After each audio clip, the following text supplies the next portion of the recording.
یہ سوچتا ہوں کہ عابد کا حال کیا ہوگا،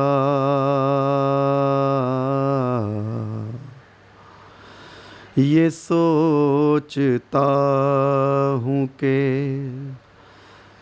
عابد کا حال کیا ہوگا، اسیر ہو کہ وہ جب شام میں گیا ہوگا، اسیر ہو کہ وہ جب شام میں گیا ہوگا، یہ سوچتا ہوں۔ سنا ہے شام میں جاتے ہی خون رونے لگا،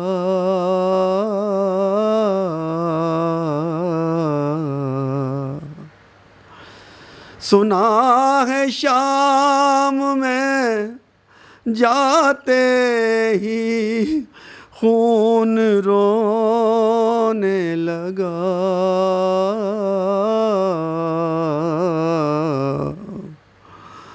نہ جانے شمر نے اس وقت کیا کہا ہوگا، نہ جانے شمر نے اس وقت کیا کہا ہوگا، یہ سوچتا ہوں۔ گلے کے طوق نے عابد کو کیا جھکانا تھا،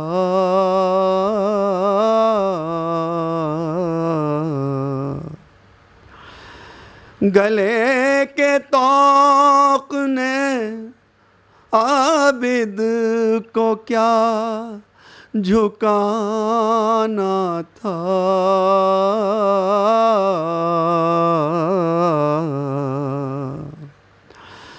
وہ اپنے کھوئے، وہ اپنے کھوئے ہوئے لال ڈھونڈتا ہوگا، وہ اپنے کھوئے ہوئے لال ڈھونڈتا ہوگا، یہ سوچتا ہوں۔ وہ ظلم دیکھے ہیں سجاد نے حسین کے بعد،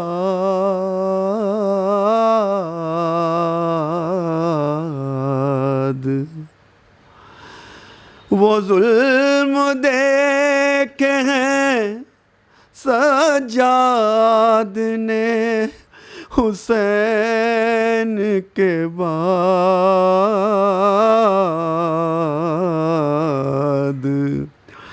مجھے یقین ہے کہ اب تک بھی رو رہا ہوگا، مجھے یقین ہے کہ اب تک بھی رو رہا ہوگا، یہ سوچتا ہوں۔ وہ یاد کرتا تو ہوگا وطن کی شاہی کو،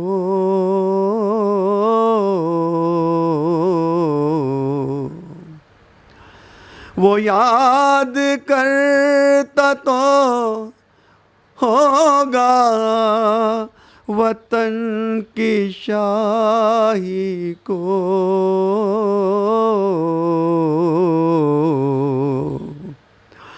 بہن کو دفن جو، بہن کو دفن جو پردیس میں کیا ہوگا،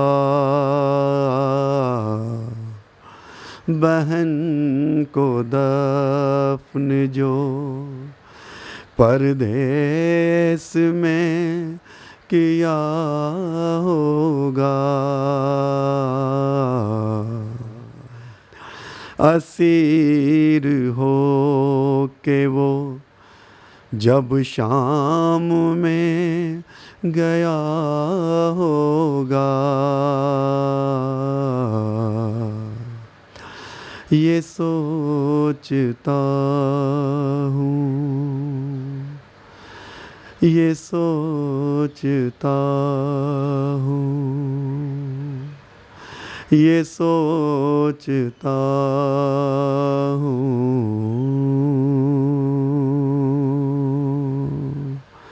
لبیک یا حسین،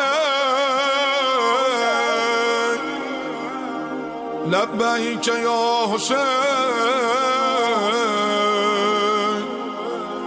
لبیک یا حسین،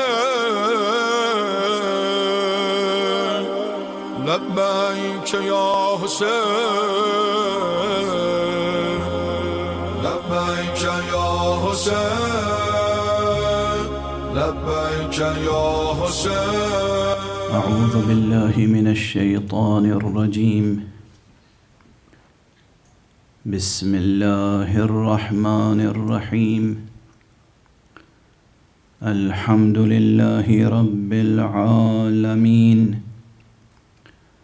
والصلاة والسلام على أشرف الخلائق أجمعين، سيدنا وسيد الأولين والآخرين، حبيبنا وحبيب إله العالمين، إمام المرسلين وخاتم النبيين، أبي القاسم المصطفى محمد، اللهم صل على محمد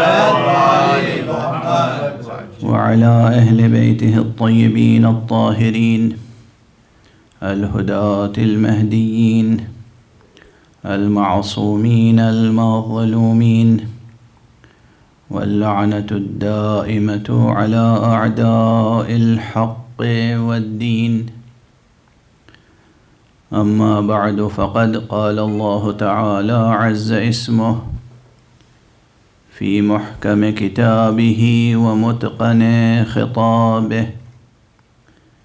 بسم الله الرحمن الرحيم.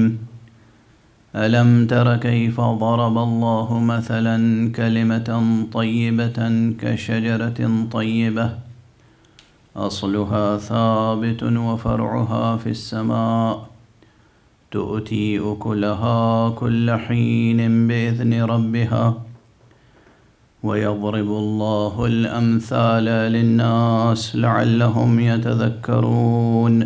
صدق الله العلي العظيم. اللهم صل على محمد وآل محمد وعجل فرجهم. ایک اور بلندتر صلوات پڑھتے ہیں. اللهم صل على محمد وآل محمد وعجل فرجهم. مدرسہ عزائے حسینی میں قرآن حکیم کی روشنی میں ہم اپنی جستجو، اپنے راستے اور اپنے رہبر کی تعیین کی کوشش کر رہے ہیں۔ قرآن اور اہل بیت کی روشنی زندگی کے ہر مسئلے کو حل کرنے کے لیے کافی ہے۔ قرآن اور اہل بیت کی روشنی زندگی کے ہر اندھیرے کو دور کرنے کے لیے کافی ہے۔ قرآن اور اہل بیت کی روشنی زندگی کے ہر کمال کو منکشف کرنے اور در کو دریافت کرنے کے لیے کافی ہے۔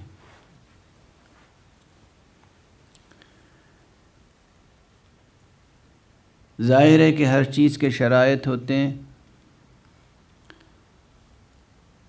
ہر چیز کے شرائط ہیں، حتیٰ کہ حقیقت توحید سے وابستگی کے بھی شرائط ہیں، اور حقیقت توحید سے وابستگی کے بعد ثمرات توحید سے متمتع ہونے کے بھی شرائط ہیں، ثمرات توحید ہیں۔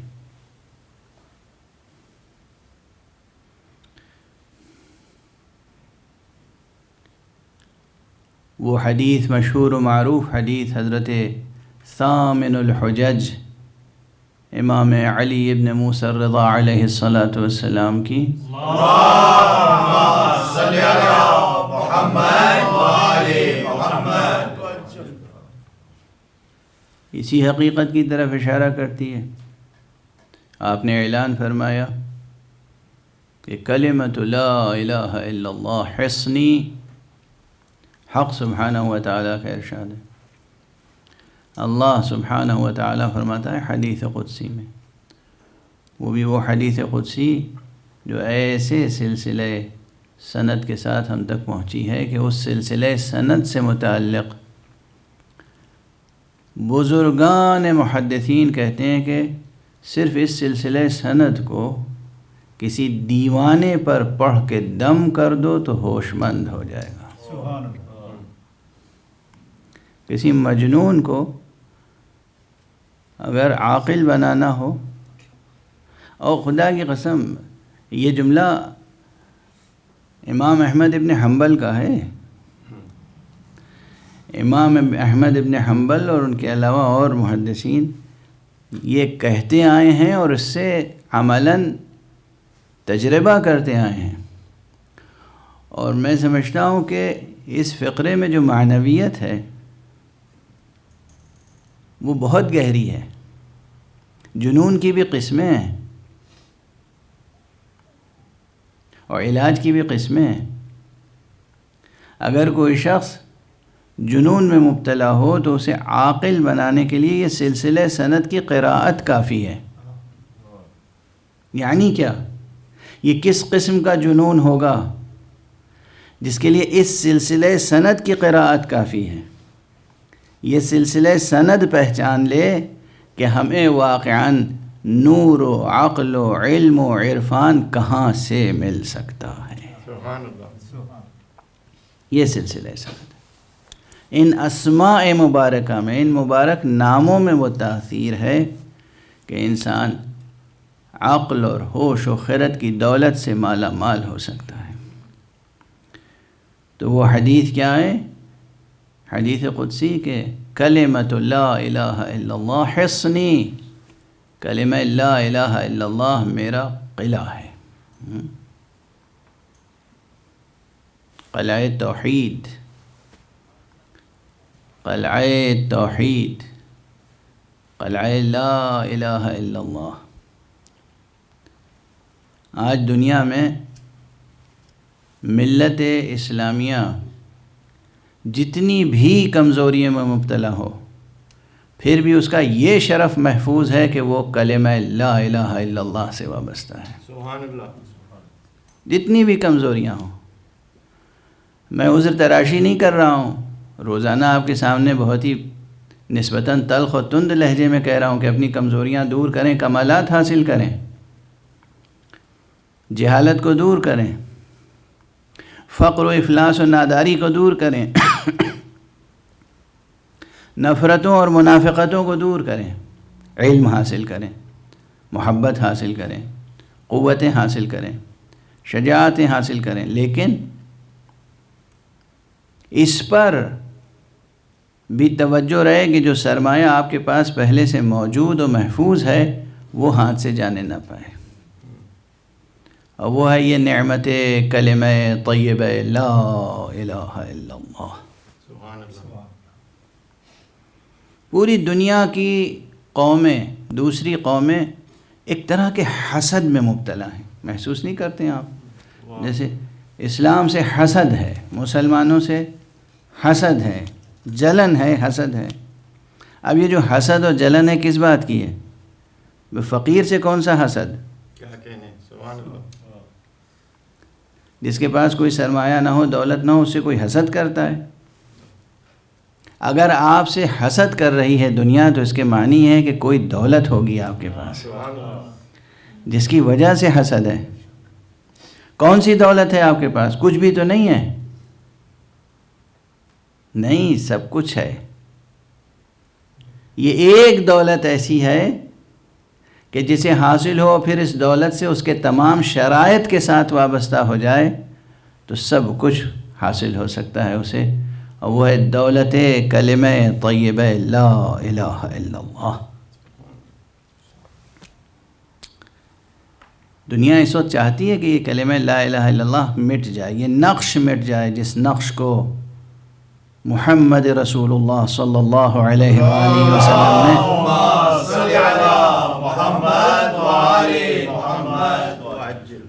اور ان کے اہل بیت اطہار اور ان کے اصحاب اخیار نے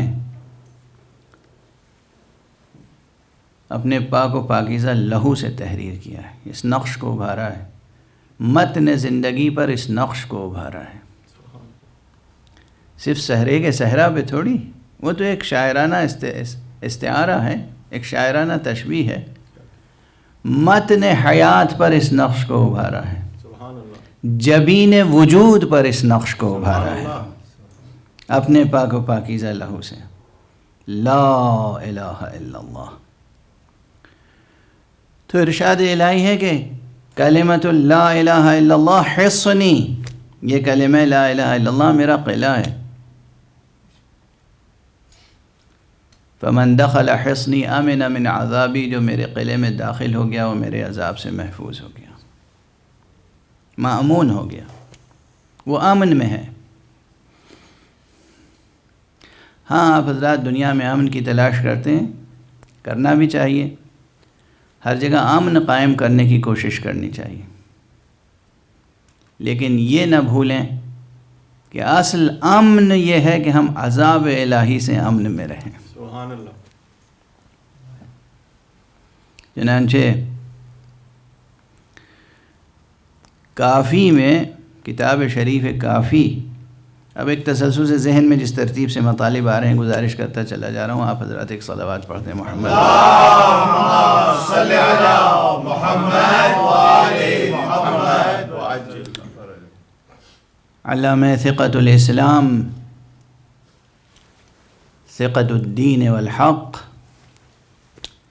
ابو جعفر محمد ابن یعقوب کلینی نے کتاب شریف کافی میں صحیح سند کے ساتھ، جب میں کہہ رہا ہوں صحیح سند تو صحیح سند پرکھنے کے بعد گزارش کر رہا ہوں، صحیح سند کے ساتھ امام معصوم سے چند چھوٹی چھوٹی دعائیں نقل کی ہیں، چھوٹی چھوٹی دعائیں، مختصر مختصر، جنہیں میں کہتا ہوں یہ جوامع کلم ہیں، مختصر ترین متن اور مفصل ترین مضمون۔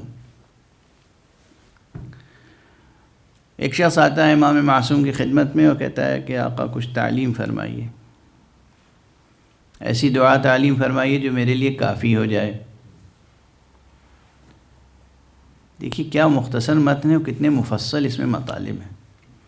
فرماتے ہیں تم یہ صحیح و سند روایت ہے، میں عرض کر رہا ہوں، فرماتے ہیں یہ دعا کیا کرو، یا من دلنی علی نفسہ وذلل قلبی بتصدیقہ اسألک الامن والایمان۔ بس صرف اتنی سی دعا. یا من دلنی علی نفسہ وذلل قلبی بتصدیقہ اسألک الامن والایمان. کہ یہ کافی ہے تمہاری دنیا و آخرت کے لیے کافی ہے. ایک صلوات پڑھ دیجئے محمد. صلی علی محمد و آل محمد. یعنی کیا؟ اب دیکھیے یہ متن بھی ایسا اس وقت ذہن میں اور زبان پر آ گیا جو ہمارے صلب موضوع سے بھی مربوط ہے، اصل موضوع سے، جستجو راستہ راہبر، اور قرآن و اہل بیت کی روشنی سے بھی مربوط ہے. اور مطالب اس میں اتنے بے پناہ ہیں کہ پورا عشرہ تو اسی صرف متن دعا پہ پڑھا جا سکتا ہے.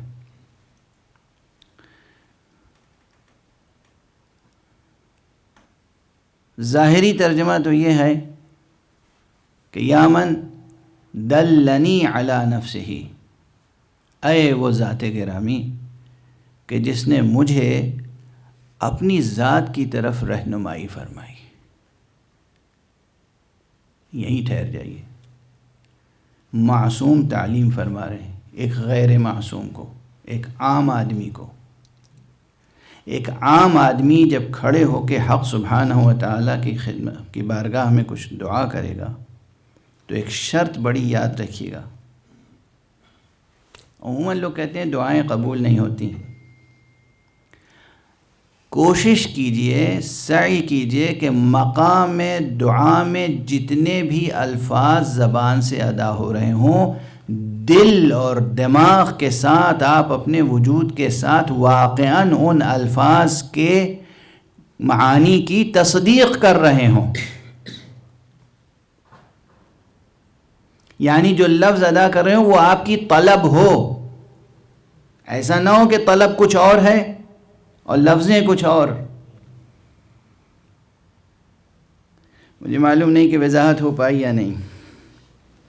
محرم ہے، پروردگار توفیق عطا فرمائے آپ تمام حضرات کو کہ روز عاشور کا انتظار نہ کریں، روزانہ زیارت عاشورہ پڑھیں.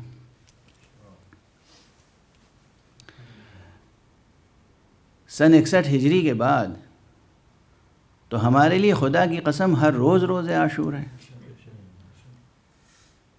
جب تک امید زہرا بر نہ آئے ہر روز روز عاشور ہے.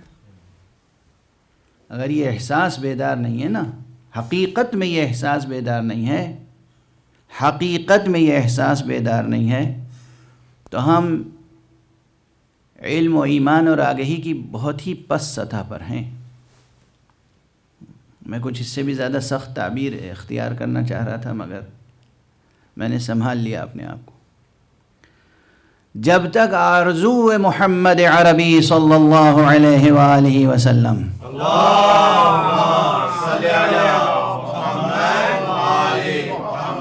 پوری نہیں ہوتی، جب تک امید مصطفیٰ پوری نہیں ہوتی، جب تک حضور صلی اللہ علیہ وآلہ وسلم کا منصوبہ پورا نہیں ہوتا، اس وقت تک ہمارے لیے ہر روز روز عاشور ہے. کیسی خوشی، کیسی مسرت، کیسی لذت پرستی.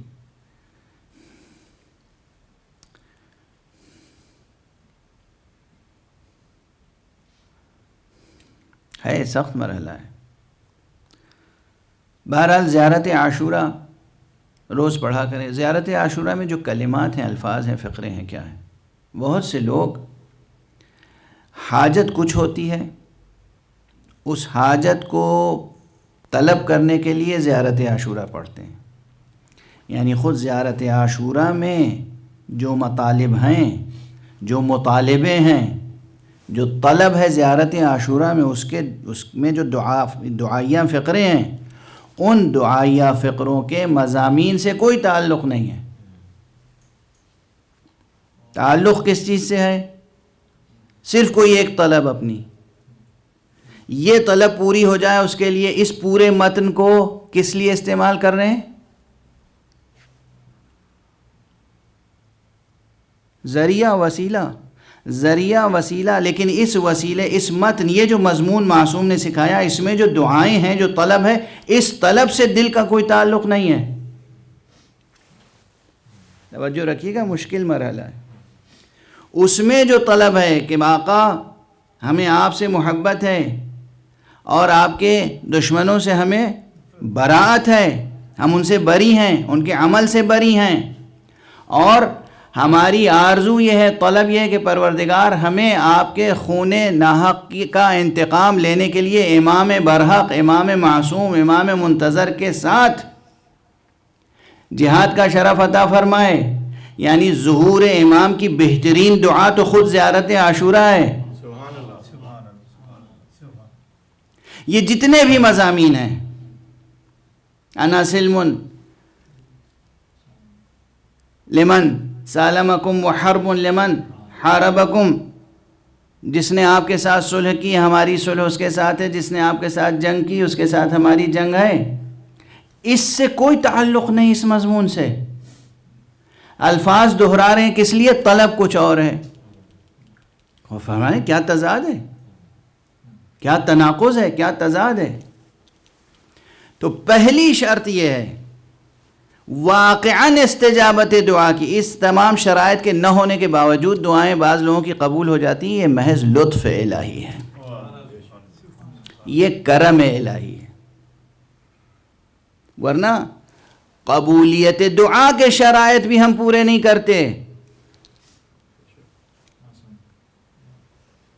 کہ لفظیں جو زبان سے ادا کر رہے ہیں ان لفظوں میں صادق ہوں، سچ بول رہے ہیں، خدا کے سامنے تو سچ بول رہے ہوں، خدا کے سامنے تو سچ بول رہے ہوں۔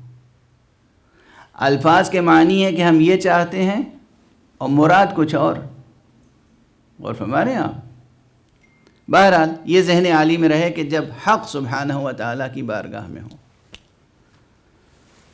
تو جو لفظ زبان سے نکلے صادقانہ ہو، مراد وہی ہو، مقصود وہی ہو، آپ کے لیے معنی ہو وہ بات۔ تو اب اگر آپ حق سبحانہ و تعالیٰ کے سامنے کھڑے ہو کے معصوم کی تعلیم کی ہوئی یہ دعا پڑھ رہے ہیں، یا من دلنی علی نفسہ، یہ تو مولا امیر المومنین علی ابن ابی طالب علیہ السلام سے مروی دعائے صباح کا ایک فقرہ ہے۔ اللہم صلی علی محمد و آل محمد، یا من دل علی ذاتہ بذاتہ وتنزہ عن مجانست مخلوقاتہ، اے وہ پروردگار جس نے اپنی ذات پر اپنی ہی ذات کے ذریعے سے رہنمائی فرمائی، اے وہ یا من دل علی ذاتہ بذاتہ۔ یہاں حکیمانہ اور فلسفیانہ اور معرفت کے بہت سے باب ہیں جو اس چھوٹے سے فقرے میں چھپے ہوئے ہیں، پورا علم کلام قربان ہو جائے اس ایک فقرے پر، باب توحید میں۔ تو وہاں فرمایا یا من دل علی ذاتہ بذاتہ، تو کیا یہ کیفیت صرف امیر المومنین علی ابن ابی طالب علیہ السلام کے تعلق سے؟ ایک صلوات پڑھیے۔ اللہم صلی علی محمد و آل محمد۔ یعنی جناب امیر المومنین علیہ السلام کی ذات گرامی وہ ہے کہ جو براہ راست حق سبحانہ و تعالیٰ نے اپنی طرف ان کی دلالت فرمائی، ان کی رہنمائی فرمائی۔ معرفت امیر المومنین کا رتبہ تو بہت بلند ہے۔ میں حدیث آپ کے سامنے گزارش کر چکا ہوں، رسول اللہ صلی اللہ علیہ وآلہ وسلم نے فرمایا، اللہم صلی علی محمد و آل محمد، اے علی خدا کو نہیں پہچانا مگر میں نے اور تم نے، مجھے کسی نے نہیں پہچانا مگر خدا نے، اور تم نے اور تمہیں کسی نے نہیں پہچانا مگر خدا نے اور میں نے۔ یہ تثلیث معرفت اپنی جگہ ہے، یہ ایک الگ منطقہ ہے معرفت کا، عرفان کا، ادراک کا، وہ ایک الگ بحث ہے کہ حق سبحانہ و تعالیٰ نے اپنی ذات پر اپنی ہی ذات کے ذریعے سے رہنمائی فرمائی۔ یہاں ایک عام انسان کو تعلیم فرمایا جا رہا ہے کہ تم یہ کہو یا من دلنی علی نفسہ، اے وہ پروردگار کے جس نے اپنی ذات پر میری رہنمائی فرمائی۔ تو یہ کہنے والا اپنے اس کہنے میں صادق ہے یا صادق نہیں ہے؟ اور معصوم سکھا رہے ہیں. بس یہاں ٹھہر کے عرض کر دوں کہ ہاں، معصوم سکھا رہے ہیں اور حقیقت پر مبنی بات سکھا رہے ہیں، صادق ہے. کوئی فرد بشر ایسا نہیں ہے جس کی فطرت میں یقین حق موجود نہ ہو. علائق دنیا کی بنا پر وہ خود اپنے گوہر فطرت پر تحریر عبارت سے غافل ہو جائے، یہ دوسری بات ہے، لیکن اس کے نگین فطرت پر جو کندہ ہے کلمہ، وہ ہے کلمہ لا الہ الا اللہ. صلوات پڑھتے ہیں محمد. اللہم صلی علی محمد وآل محمد. ایک اور ذرا بلندر صلوات. اللہم صلی علی محمد وآل محمد وعجل فرجہ. اور یہی بات سورہ مبارک ہے، قرآن مجید کے سورہ مبارک ہے روم میں کہی گئی، جہاں دین کی طرف متوجہ کیا گیا اور دین کے التزام کے لیے کہا گیا کہ ملتزم رہو، متمسک رہو، اس دین سے قائم رہو. اس دین پر کیا کہا گیا؟ فَأَقِمْ وَجْهَكَ لِلدِّينِ حَنِيفًا فِطْرَةَ اللَّهِ الَّتِي فَطَرَ النَّاسَ عَلَيْهَا. بس تم اپنا رخ اس دین کی طرف کیے رہو جو دین عین فطرت الہیہ ہے. فطرت فَأَقِمْ وَجْهَكَ لِلدِّينِ حَنِيفًا فِطْرَةَ اللَّهِ الَّتِي، یہ فطرت الہیہ ہے. تو گوہر فطرت میں حقیقت توحید کی طرف دلالت موجود ہے. اس لیے معصوم کہہ رہے ہیں کہو یا من دلنی علی نفسہ، اے وہ ذات کہ جس نے میری رہنمائی کی اپنی ذات کی طرف، اور وَذَلَّلَ قَلْبِي بِتَصْدِيقِهِ، اور میرے دل کو اس کی تصدیق پر مائل کیا. ذللہ کا ترجمہ میں مجھے معلوم ہے کہ لغت دیکھنے والے کیا ترجمہ کریں گے. میرے دل کی زمین ہموار کی اس معرفت کے لیے. تجھ سے بس دو چیزیں مانگ رہا ہوں، اسألک الامن والایمان. اے پروردگار، میں تجھ سے امن کا طلبگار ہوں اور ایمان کا. اور یہاں لطف کی بات یہ کہ یہ بھی غور کیجئے، جب دلالت کی اور دل کو مائل بھی کر دیا تو عام آدمی سوچے گا پھر ایمان تو حاصل ہی ہو گیا، پھر تحصیل حاصل ہے. نہیں، نفس کی میں ڈوب کر دیکھیے. کبھی یہ ہوتا ہے کہ انسان کسی حقیقت سے آگاہ ہوتا ہے پھر بھی اس کا اعتراف نہیں کرتا. آگاہ ہونا الگ ہے، اعتراف کرنا الگ ہے. شرافت قلب و کرامت عقل انسانی یہ ہے کہ حقیقی آگہی کا اعتراف کرے. اعتراف اگر نہیں ہے، آگاہی کا اعتراف نہیں ہے، تو یہیں سے طبیعت میں دوئی اور ثنویت اور منافقت پیدا ہوتی ہے. آگاہی ہے، اعتراف نہیں ہے. بہرحال میں عرض کر رہا تھا کہ چھوٹی چھوٹی دعائیں ہیں. ایک دعا اور ہے، میں اس کو بھی ذکر کروں، وہ بھی چونکہ صحیح السند ہے اس لیے اسے تبرک و تحفہ سمجھ کے جائیے گا اس عشر محرم کا. ایک صلوات پڑھیے محمد. اللہم صلی علی محمد وآل محمد. اسی کتاب شریف کافی کی کتاب الدعاء میں یہ بھی بالکل صحیح السند، پرکھی ہوئی سند کے ساتھ. اس میں 4 فقرے ہیں، اس میں 2 فقرے تھے، اس میں 4 فقرے ہیں. معصوم نے فرمایا جستجو، طلب و منزل کس چیز کی ہو. ایسے ہی کوئی شخص آیا اور امام معصوم سے پوچھا کہ فرزند رسول، حجت خدا، امام برحق، تعلیم فرمائیے کوئی دعا کہ میں حق سبحانہ و تعالیٰ سے کیا مانگوں، ہم خدا سے کیا طلب کریں. فرمایا یہ دعا مانگو، مختصر سی ہے، 2 سطریں، 1.5 سطریں، بلکہ 1 سطر. اللہم اوسع علی فی رزقی وامدد لی فی عمری واغفر لی واجعلنی ممن تنتصر به لدینک ولا تستبدل بی غیری. بس اتنی سی دعا ہے. یہ بھی یعنی جوامع کلم ہیں، ملتزم ہو جائے کوئی اس کا. پہلی چیز کیا ہے؟ اے پروردگار میرے رزق میں وسعت عطا فرما. اللہم اوسع لی یا اوسع علی فی رزقی، دو متن ہیں. اور وامدد لی فی عمری، میری زندگی میں درازی عطا فرما، طول عمر عطا فرما. اللہ کی عبادت کے ساتھ طول عمر نعمت ہے. اللہ کی معصیت کے ساتھ چھوٹی سی زندگی بھی عذاب ہے. اللہ کی اطاعت کے ساتھ طول عمر نعمت ہے، نعمت. جتنی طویل زندگی ہوگی اطاعت خدا کے ساتھ اتنی ہی وسیع و عریض بہشت نصیب ہوگی، جنت بھی اتنی ہی بڑی ملے گی. تو طول عمر. تیسری چیز واغفر ذنبی، میرا گناہ معاف فرما دے. اور یہ آخری دعا جو ہے یہ بہت، یہ فقرہ کیا ہے؟ فقرے میں ارشاد فرمایا وَاجْعَلْنِي مِمَّن تَنْتَصِرُ بِهِ لِدِينِكَ، اور مجھے ان میں سے قرار دے جن کے ذریعے سے تو اپنے دین کی نصرت فرما. مجھے ان میں سے قرار دے جن کے ذریعے سے تو اپنے دین کی نصرت فرما.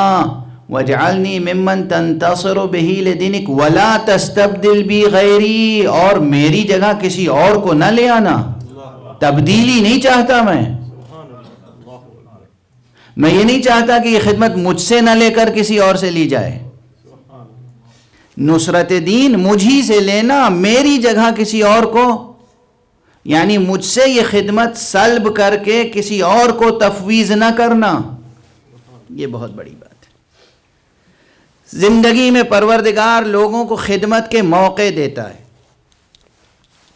وسیلے دیتا ہے، موقع دیتا ہے. اور اگر انسان ان وسائل سے اور ان موقعوں سے اور فرصت سے کام نہ لے، اپنی نفس پرستی میں مبتلا رہے، تو پھر اس سے وہ موقع، وہ فرصت، وہ توفیق سلب ہو جاتی ہے. پھر ہمیشہ کف حسرت ملتا رہتا ہے، کف افسوس ملتا رہتا ہے انسان. وہ گئی فرصت، اب یہ فرصت، یہ توفیق کسی اور کو نصیب ہوگی، آپ کی قسمت سے گئی.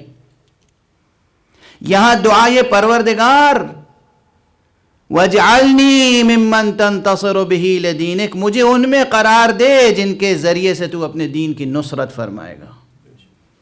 تو یہ جب یہ کلمات زبان سے ادا ہوں تو اس پر پوری طرح سے دل کی تصدیق ہو، واقعاً یہی طلب ہو، واقعاً یہی طلب ہو قلب کی. اگر طلب کچھ اور ہے، دل کا مطالبہ کچھ اور ہے اور زبان پر لفظیں کچھ اور ہیں، تو وہ دعائیں کبھی قبول نہیں ہوں گی. پروردگار ہمیں اور آپ کو توفیق عطا فرمائے کہ ہم خدا کے سامنے جب کھڑے ہوں تو کم سے کم صادق القول ہوں. صلوات پڑھ دیجئے محمد وآل محمد. اللہم صلی علی محمد وآل محمد. بہرحال وقت گزرتا چلا جا رہا ہے اور اب یہ باتیں ذہن میں آ گئیں آج اس وقت. میں نے کہا کہ گزارش کرتا چلوں. یہ دو مختصر دعائیں جسے بھی یاد ہو گئیں اور اس نے اپنی زندگی کا وظیفہ و ورد اسے بنا لیا، تو وہ دیکھے گا کہ اس دنیا میں بھی اس کی شان کیا ہے اور برزخ میں بھی کیا ہے اور آخرت میں بھی کیا ہے انشاءاللہ بفیض نور قرآن و نور اہل بیت. ایک صلوات پڑھ دیجئے محمد. اللہم صلی علی محمد وآل محمد. بات کمالات کی ہو رہی تھی، جستجوؤں کی ہو رہی تھی، اور میں نے کل گزارش کی آپ کے سامنے کہ پہلا کمال، کل تک جو گزارش کی، پہلا کمال علم ہے، دوسرا کمال محبت ہے، اور اس کے بعد جتنے کمالات ہیں وہ انہی دو چیزوں سے وجود میں آتے ہیں. یہاں پر جب بار بار میں کہہ رہا ہوں کمال اول علم ہے، علم ہے، علم ہے، تو ایک چیز کی وضاحت کر دوں، اگرچہ ذہین افراد کے لیے وضاحت ضروری نہیں ہے، لیکن چونکہ سامعین کا طبقہ اس میں ہر طبقے کے لوگ ہوتے ہیں، بچے بھی ہوتے ہیں، نوخیز بھی ہوتے ہیں، نوجوان طالب علم ہوتے ہیں، جو ذرا سی باتوں میں کنفیوز رہتے ہیں، تو ان کے لیے وضاحت اور کلیریفیکیشن ضروری ہوتا ہے۔ جب ہم کہہ رہے ہیں علم علم علم، تو علم کے معنی صرف یہ نہیں ہے کہ معلومات کو رٹ لیں آپ، علم سے مراد یہ نہیں۔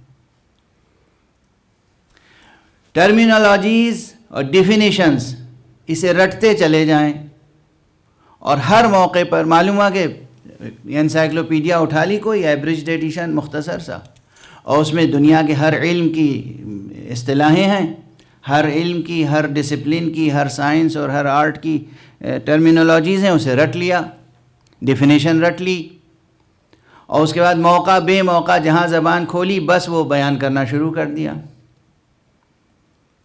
آپ عالم ہو گئے، علم اس کا نام نہیں، ہرگز اس کا نام نہیں۔ اولاً تو اس طرح سے واقعاً ٹرمینالوجیز اور ڈیفینیشنز بھی سمجھ میں نہیں آتی ہیں، الفاظ رٹ لیں آپ تب بھی سمجھ میں نہیں آتی۔ اگر فرض کیجئے کہ ظاہری طور پر آپ نے واقعی اس کا مطلب بھی سمجھ لیا ہے، تب بھی صرف رٹ لینے سے بات نہیں بنتی۔ ہر علم، یہ جملہ یاد رکھیے گا، ہر علم اپنی مناسبت سے عمل کا مطالبہ کرتا ہے۔ جب تک وہ علم عمل کے سانچے میں ڈھل نہیں جاتا، اس وقت تک معلومات حاصل کرنے والا عالم نہیں کہلاتا۔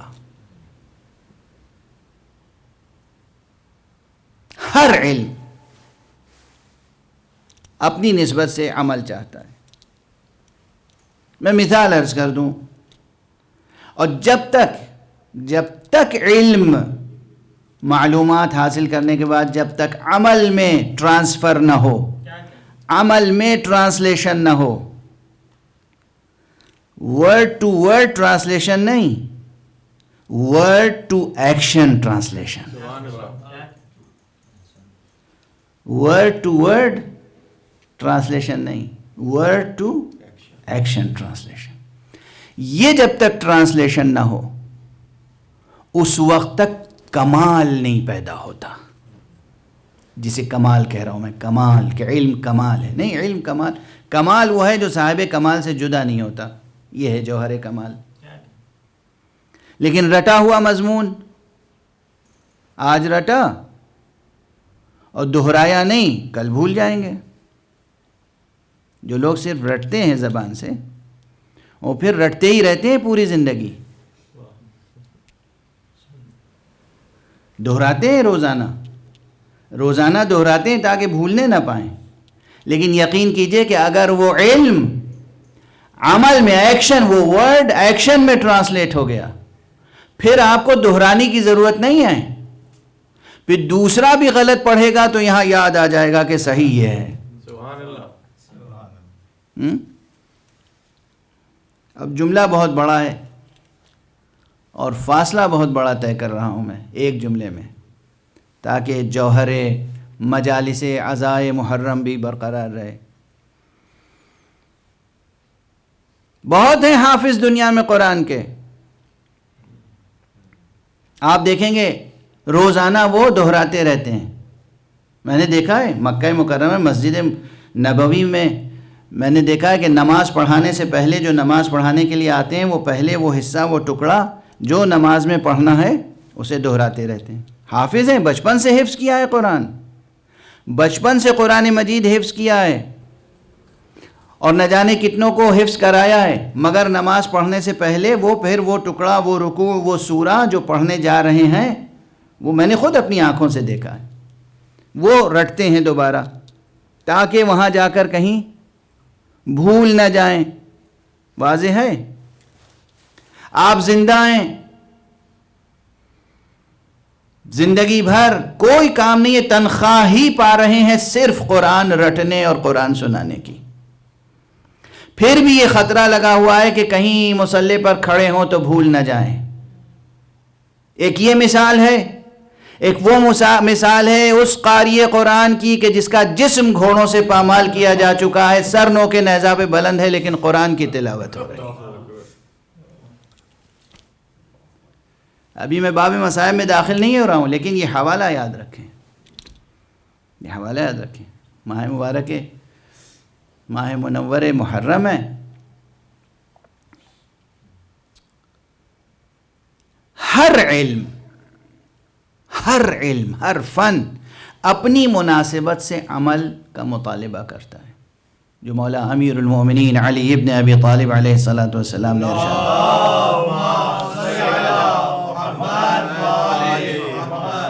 ایک اور بلندر صلوات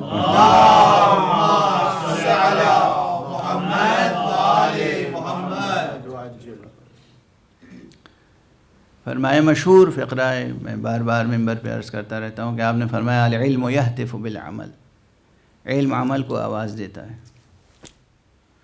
فإن أجاب وإلا ارتحل، اگر عمل علم کی آواز پر وجود میں آ جاتا ہے تو علم وہاں ٹھہرتا ہے، ورنہ وہاں سے رخصت ہو جاتا ہے. یہ کیفیت ہر علم کی ہے، ہر فن کی ہے. مثال عرض کر دوں، جیسے فرض کیجئے کسی کو شاعری کا شوق ہے، تو شاعری تو حقیقتاً اندر سے وجود میں آتی ہے. شاعری کا تعلق باطن انسان سے ہے، لیکن لفظوں کی سطح پر جو شاعری وجود میں آتی ہے تو اس کے کچھ قاعدے، قوانین، ضابطے مقرر ہیں، وزن، بحر، قافیہ، ردیف، اب اس کی اصطلاحیں مقرر ہیں. کوئی شخص علم قوافی اور علم عروض کو اچھی طرح سے پڑھ لے کسی سے، اور بس پڑھ لیا وہ کافی ہے. ہمارے یہاں نصاب تعلیم میں لکھنؤ کے مدرسوں میں بھی، ہندوستان کے مدرسوں میں بھی علم عروض بھی پڑھایا جاتا تھا، اور امتحان میں اس کا ایک پرچہ بھی ہوتا تھا. مگر کچھ علماء تو ہمارے یہاں ایسے تھے کہ واقعاً بہت بلند پایا شاعر تھے، مگر کچھ ایسے بھی تھے کہ وہ علم عروض پڑھے بھی تھے، امتحان بھی دیا تھا اور پڑھاتے بھی تھے، مگر ایک مصرع موضوع نہیں کر سکتے تھے. بلکہ حقیقت ہے ایک صاحب ایسے تھے کہ جو تنکے سے مصرعے ناپتے تھے. اب وہ چاہے ان کا مذاق رہا ہو، لیکن وہ مشہور ہو گئے تھے کہ وہ ایک عبارت لکھی انہوں نے، اور اس عبارت کو تنکے سے ناپا اور تنکا توڑ لیا اتنا سا، اور پھر اس کے برابر عبارتیں لکھتے چلے جا رہے ہیں. اور سمجھ رہے ہیں یا سمجھا رہے ہیں کہ شاعری ہو گئی. جب تک علم عروض اور علم قوافی، میٹر کا علم اور رائمنگ کا علم آپ نے سیکھا، اس کے بعد اس کے مطابق مشق، ممارست، اس کی تطبیق، تب تک وہ ملکہ نہیں پیدا ہوتا. مشق کرتے کرتے کرتے کمال، جب شاعر بوڑھا ہوتا ہے تو اس کی شاعری جوان ہوتی ہے. کیوں؟ اس وقت اس کے اندر یہ ملکہ ہوتا ہے کہ بس کسی مضمون پہ کہہ دیجئے اور کسی مصرے پہ کہہ دیجئے تو اس کے سامنے الفاظ و قافیے ہاتھ جوڑے کھڑے ہوتے ہیں، جہاں سے جس کو چاہا نظم کر کے آگے بڑھ گئے. یہ ملکہ بن جاتا ہے. ملکہ کب بنتا ہے؟ جب مسلسل مشق ہو، جب مسلسل ایکسرسائز کر رہے ہوں آپ، جب مسلسل اس جو پڑھا ہے، جو علم حاصل کیا ہے، اس کو عمل میں تبدیل کریں. تو ہر فن، کسی نے فائن آرٹس کی بہت عمدہ کتابیں پڑھ لی ہوں اور کبھی ہاتھ میں اس نے منہ قلم، برش، رنگ، پینسل پکڑا ہی نہیں، کوئی تصویر، کوئی نقش بنایا ہی نہیں، کوئی مرقع بنایا ہی نہیں، تو سینکڑوں کتابیں آپ پڑھ لیجئے فائن آرٹس کی، لیکن ایک اچھا مرقع بنانے سے قاصر رہیں گے. اسی طرح انسان دینی حقائق، اصولی حقائق، فروعی حقائق اور اخلاق، علم اخلاق کی کتابیں پڑھ لینے سے کمال نہیں پیدا کر سکتا اپنے نفس کے اندر، جب تک کہ وہ ان حقائق کو برت کر اپنی زندگی میں جزو ذات نہ بنا لے. جب وہ اصطلاح اور اس کے اندر چھپا ہوا مضمون اور معنی بن کر آپ کی ذات کا جزو نہ بن جائے، اس وقت تک کمال وجود میں نہیں آتا. کمال. ایک صلوات پڑھ دیجئے محمد و آل محمد.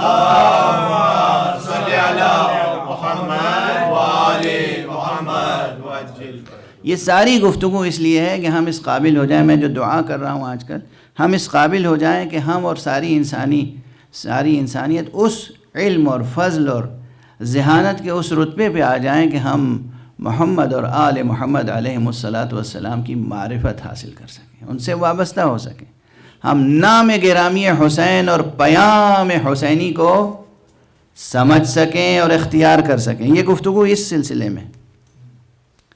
ایک بات اور ایک مثال اور عرض کروں، اب ذرا یہ موٹی اور سنگین مثال ہو جائے گی۔ فلاسفہ کی فہرست میں جب کمال کی بات ہو رہی ہے، علم کمال ہے، محبت کمال ہے۔ ایک بات کہا کرتے تھے ہمارے بزرگ، اور وہ یہ کہ اگر کسی کے پاس 1 من علم ہو تو 10 من عقل ہونی چاہیے۔ یہ اساتذہ کہا کرتے تھے۔ اب ظاہر ہے بچوں کو سمجھانے کے لیے، جاہلوں کو سمجھانے کے لیے اس کے علاوہ اور تعبیر کیا ہو سکتی ہے؟ حالانکہ علم اور عقل من میں نہیں تولا جا سکتا، وہ کلو گرام میں اور کوئنٹل میں اور اس میں تو نہیں آپ تول سکتے ہیں۔ میں عرض کر چکا ہوں، مجرد حقیقتیں یا ایبسٹریکٹ ریئلٹیز ہیں، اسے آپ کسی ترازو میں تول نہیں سکتے۔ علم کو تولنا ہو تو علی کے در پہ جانا ہوگا، عقل کو تولنا ہو تو علی کے در پہ۔ ایک صلوات پڑھ دیجئے محمد۔ اللہم صلی علی محمد وآل محمد۔ علم کی میزان، عقل کی میزان، عمل کی میزان کوئی نہیں ہے سوائے ان معصوم ہستیوں کے۔ یہ ہے میزان علم، یہ ہے میزان عقل، یہ ہے میزان عمل۔ بہرحال تو علم کے ساتھ ساتھ عقل بھی ایک کمال ہے ذات انسانی کا۔ عقل کمال ہے ذات انسانی کی۔ بہت سے لوگ ایسے ہوتے ہیں معلومات بہت جمع کر لی، رٹ لی کتابوں کی کتابیں، مگر تطبیق کرنے میں غلطیاں ہو جاتی ہیں۔ یہی فقہی اجتہاد، کچھ لوگ ہوتے ہیں 4 سال 5 سال 6 سال کی محنت میں مجتہد ہو جاتے ہیں، حقیقتاً مجتہد ہو جاتے ہیں، اور کچھ لوگ ہیں 20 سال 30 سال 40 سال 60 سال حقیقتاً کوئی مبالغہ نہیں، حوضے میں ہیں، حوضے ہی میں پیدا ہوئے، حوضے ہی میں ہیں، روزانہ درس میں جاتے ہیں، مجتہد نہیں ہو پاتے۔ اب کیا کیا جائے؟ کیا کیا جائے؟ اور وہ پھر دوسروں کو اپنے اوپر قیاس کرتے ہیں، ہم تو بڈھے ہو گئے مجتہد نہیں ہو سکے، یہ جوان کیسے مجتہد ہو گیا؟ وہ مصیبت شروع ہو جاتی ہے۔ ایک المیہ، ماتم، احتجاج، حسد کی آگ بھڑکنے لگتی ہے۔ تو جناب والا صورتحال یہ ہے کہ وہاں پر جو چیز لیک کر رہی ہے وہ کیا ہے؟ لیکنگ فیکٹر کیا ہے؟ عقل۔ علم کے ساتھ عقل۔ وہ جو بزرگ کہتے تھے کہ 1 من علم ہو تو 10 من عقل چاہیے۔ یعنی کیا؟ عقل بھی کمال ہے۔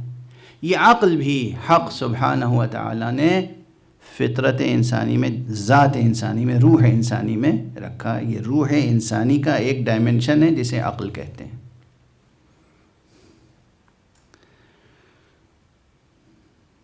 میں کیا کروں اب؟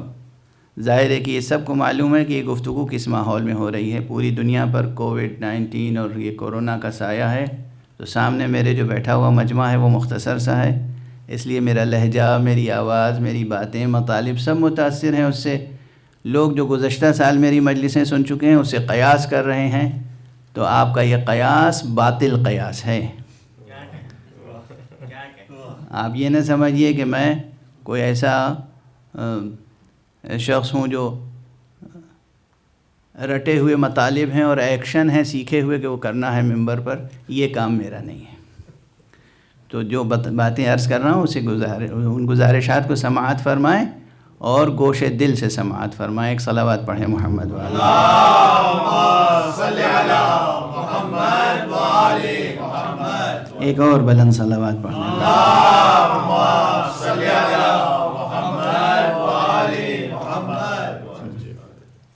تو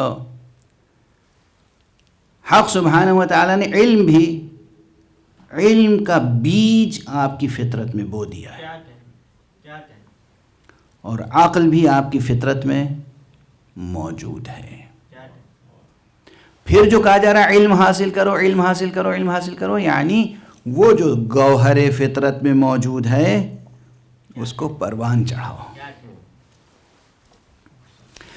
اب عقل کے باب میں بہت سی بحثیں ہیں، لیکن میں یہاں پر صرف اس وقت ایک فلسفی کی اصطلاحیں کوٹ کر کے آگے بڑھ جاؤں گا، چونکہ وقت بالکل ختم ہو چکا آج، اور وہ ہے ابو نصر فارابی.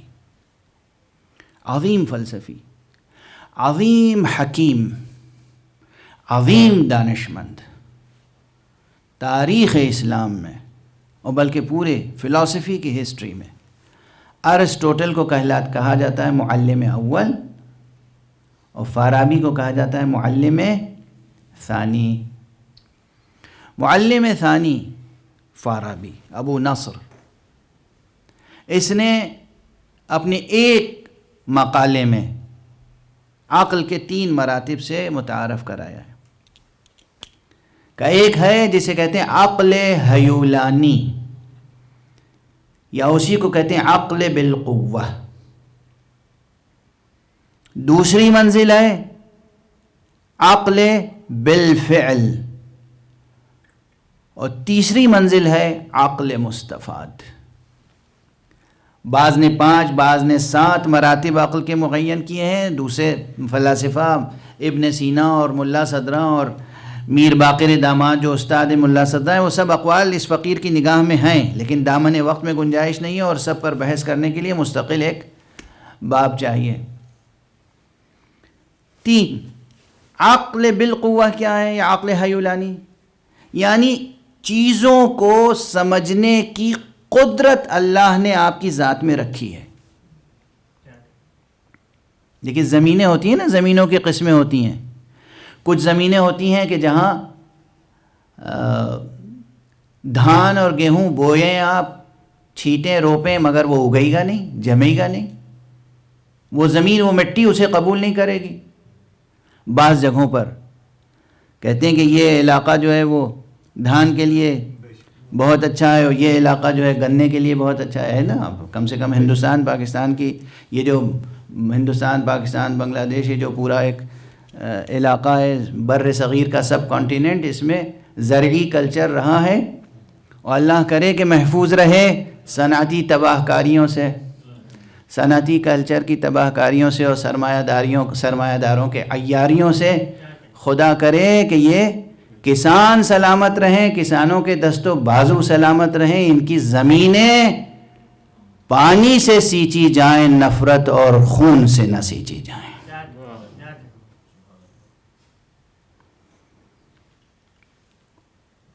تو زمینوں کی تاثیریں ہوتی ہیں.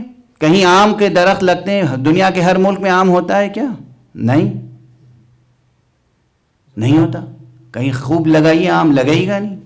دنیا کے ہر ملک میں اجوا کھجور ہوتی ہے کیا؟ نہیں ہوتی. تو صلاحیت سمجھ میں آئی کہ کہیں زمین میں کسی خاص چیز کی صلاحیت ہوتی ہے. اگر وہ صلاحیت ہوگی پھر اس میں وہ بیج ڈالا جائے گا، تب وہ درخت اگے گا. ورنہ آپ لاکھ بیج ڈالیں، سینچتے رہیں، لیکن وہ درخت نہیں جمے گا، نہیں اگے گا، وہ بیج، وہ پودا نہیں جمے گا. یہ جسم انسانی اور اس کے اندر چھپا ہوا نفس انسانی اور اس کے اندر پوشیدہ روح انسانی اور وہ حقیقت وجود انسانی، اس میں تعقل کی صلاحیت ہے بھی یا نہیں؟ جواب یہ کہ وہ صلاحیت، وہ قوت ہے. حق سبحانہ و تعالی نے وہ قوت عطا کی ہے. یہ قوت جو اللہ سبحانہ و تعالی نے عطا کی ہے، اس کو ابتدائی مرحلے میں کہتے ہیں عقل ہیولانی، عقل بالقوہ. واضح ہوئی بات؟ اس کو پروان چڑھانا ہے. اس نے تو صلاحیت رکھ دی، اب ہمیں اور آپ کو پروان چڑھانا ہے. یہ جب عقل ہیولانی اور عقل بالقوہ یہ جب ترقی کرے گی، جب آپ اسے پروان چڑھائیں گے، تب یہ عقل بالفعل میں بدلے گی. اور عقل بالفعل کے بعد مزید جب وہ معلومات، جب وہ جواہر، آئینہ عقل کے سب جوہر جب مکمل ہو جائیں گے تو پھر وہ عقل مستفاد کہلائے گی. اس سے بھی بلندتر رتبہ عقل فعال کا ہے. عقل بالفعل الگ ہے، عقل فعال الگ. اب وقت بالکل گزر چکا، میرا معین کردہ وقت بالکل گزر چکا، اس سے زیادہ کی گنجائش آج کی تقریر میں نہیں ہے. لیکن میں دست ادب جوڑ کے عرض کر رہا ہوں کہ مطالب ذہن میں رہیں. علم پہلا کمال ہے وجود انسانی کا. ہمیں آرزو اور جستجو علم کی ہونی چاہیے. اس کے ساتھ ہمارے نفس میں اور قلب میں محبت ہونی چاہیے. علم اور محبت کی قد و کاوش سے جب علم مسلسل عمل میں بدلتا چلا جائے تو علم کو عمل میں تبدیل کرنے، یعنی ورڈ کو ایکشن میں ٹرانسلیٹ کرنے سے وہ عقل حیولانی عقل بالفعل کے رتبے تک پہنچتی ہے. وہ عقل حیولانی، عقل یاد رہے گا نا، یہ ورڈ ٹو ورڈ ٹرانسلیشن اور ورڈ ٹو ایکشن ٹرانسلیشن. یہ جو ایام محرم ہے یہ ہمیں کس طرف بلاتے ہیں؟ کیا چیز سکھاتے ہیں؟ سلیقہ. یہ سلیقہ سکھاتے ہیں ورڈ ٹو ایکشن ٹرانسلیشن کا. یہ تربیت گاہ ہے. علم حاصل کرو توحید کا، علم حاصل کرو حق سبحانہ و تعالیٰ کے اسماء و صفات کا، اور اس کے بعد اپنی محبت سے کام لو. محبت اور علم کا تقاضا کیا ہے؟ کہ اپنی زندگی کو اس خیر مطلق پر نثار کر دو. ایثار سے کام لو، ایثار سے کام لو اور نثار کا جوہر دکھاؤ. ایثار اور نثار کس حد تک ہو؟ یہ عمل تم اپنی چاہتوں کو بھی اللہ کی راہ میں قربان کر دو. اس روئے زمین پر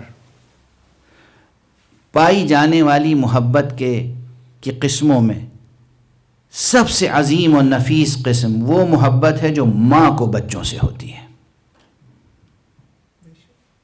مائیں بچوں کی حفاظت کے لیے ہر چیز قربان کر دیتی ہیں، اپنی ذات کو بھی. مگر یہ کربلا ہے جہاں مائیں بچوں کو حق پر قربان ہونے کے لیے آمادہ کر رہی ہیں. آج 5 محرم ہے.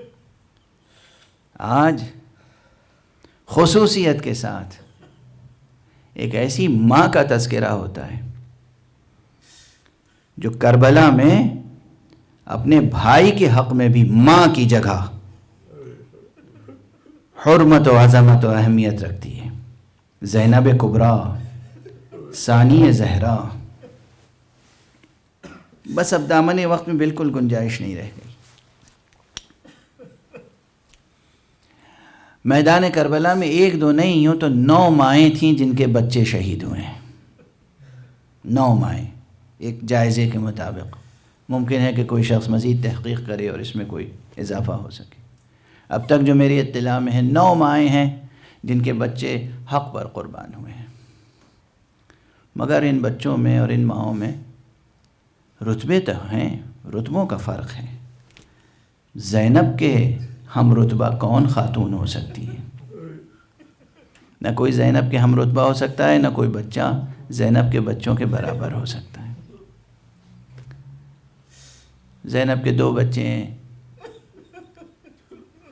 عون ابن عبداللہ ابن جعفر طیار اور محمد ابن عبداللہ ابن جعفر طیار.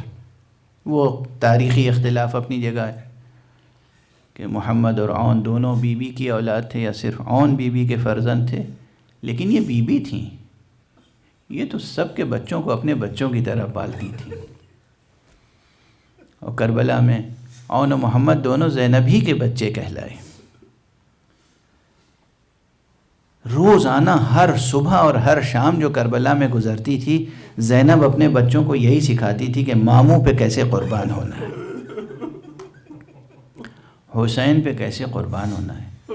بچوں کو سمجھاتی تھیں کہ تم میرے بچے ہو، میں زینب ہوں، یہ میرا بھیا حسین یہ فاطمہ کا بیٹا ہے، یہ فرزند رسول ہے.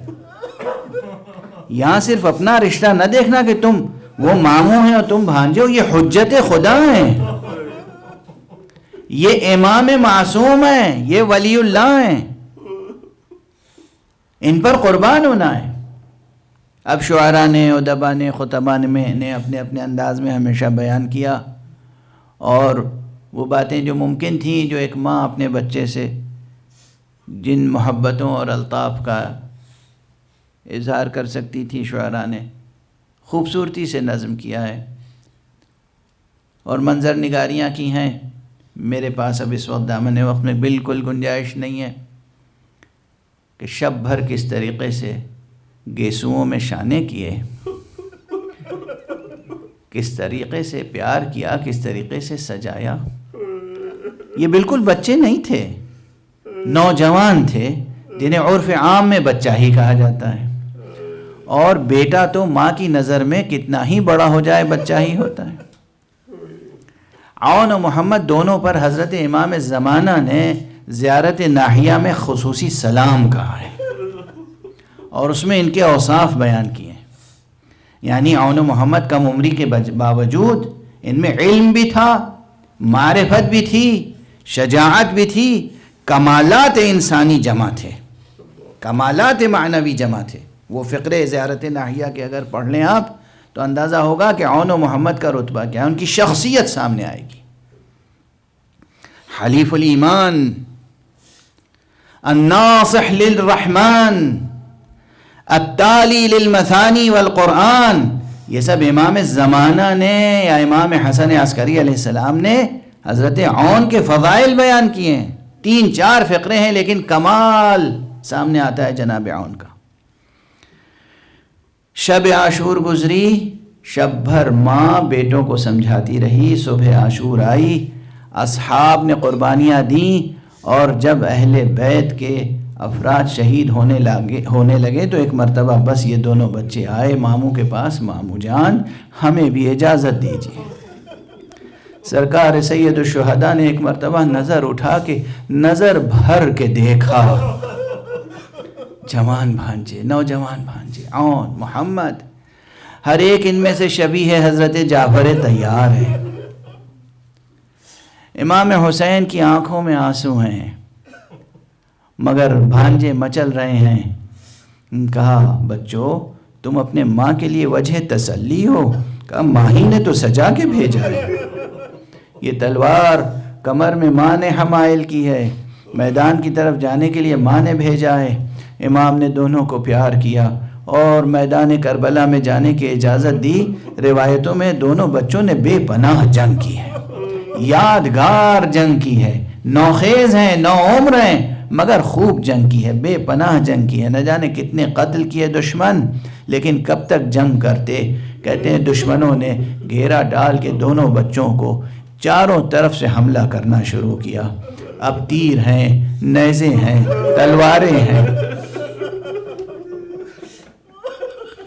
بچے شہید ہو کر زمین پر گرے اور آواز دی، یا اماں علیک منی السلام، یا ابا عبداللہ علیک منی السلام.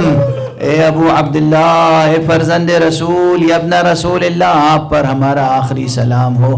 کہتے ہیں کہ آقا حضرت امام حسین تیزی سے میدان جنگ میں پہنچے، دونوں بھانجوں کے لاشیں اٹھا کے خیمہ گاہ میں لائے.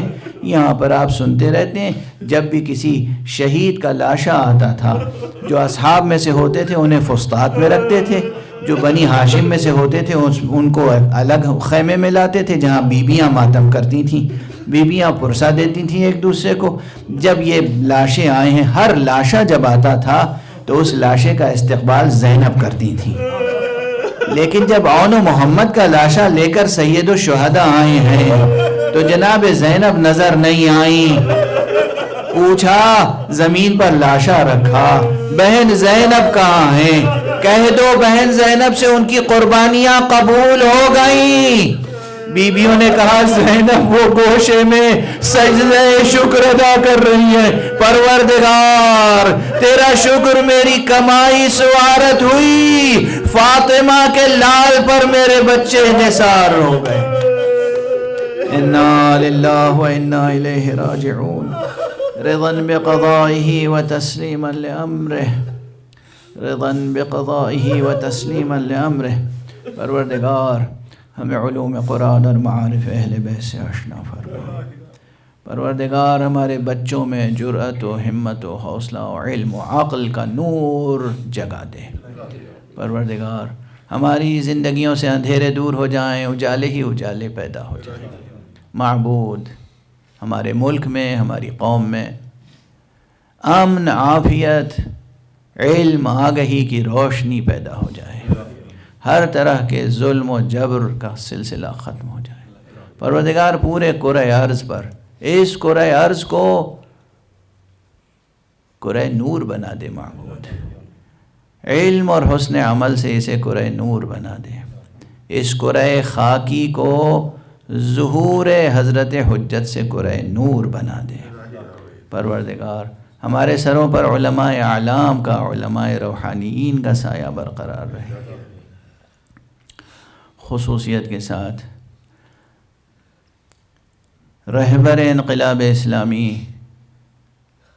آیت اللہ العظمیٰ سید علی حسینی خامنئی اور مرجع عالی قدر حضرت آیت اللہ العظمیٰ سید علی حسینی سیستانی کو اپنی خاص حفظ و امان میں رکھ.